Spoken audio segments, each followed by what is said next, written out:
കൊല്ലത്തെ MDMA-യുമായി ഒരാൾ പിടിയിൽ. 30 ഗ്രാം MDMA-യുമായി കരുനാഗപ്പള്ളി സ്വദേശി രാഹുലാണ് പിടിയിലായത് ഓപ്പറേഷൻ ഡിഹണ്ടിന്റെ ഭാഗമായി നടന്ന സംയുക്ത പരിശോധനയിൽ.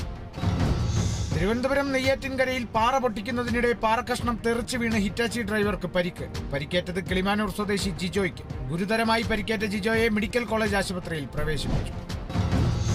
PF പെൻഷൻ 9,000 രൂപയാക്കി ക്ഷാമബത്ത അനുവദിക്കണമെന്ന് പ്രൊവിഡന്റ് ഫണ്ട് പെൻഷനേഴ്സ് അസോസിയേഷൻ ആവശ്യമുന്നയിച്ചത് തൃശൂർ ജില്ലാ സമ്മേളനത്തിൽ. സമ്മേളനം INTUC ജില്ലാ പ്രസിഡന്റ് സുന്ദരൻ കുന്നത്തുള്ളി ഉദ്ഘാടനം ചെയ്തു.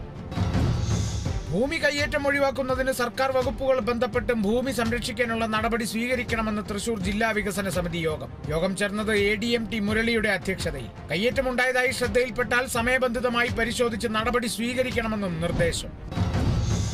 കേരള കാർഷിക സർവകലാശാലകളിലെ നിർമ്മാണം പൂർത്തിയായ ഹോസ്റ്റൽ കെട്ടിടങ്ങളുടെ ഉദ്ഘാടനം നിർവഹിച്ചത് കർഷകക്ഷേമ വകുപ്പ് മന്ത്രി P. പ്രസാദ്. ചടങ്ങ് നടന്നത് റവന്യൂ മന്ത്രി K. രാജന്റെ അധ്യക്ഷതയിൽ. കൊല്ലത്ത് M. മുകേഷ് MLA-യുടെ രാജി ആവശ്യപ്പെട്ട് യൂത്ത് കോൺഗ്രസ്. MLA ഓഫീസിലേക്ക് നടത്തിയ മാർച്ചിന് നേരെ പോലീസ് ലാത്തിചാർജിൽ മാധ്യമപ്രവർത്തകർക്കും മർദ്ദനം.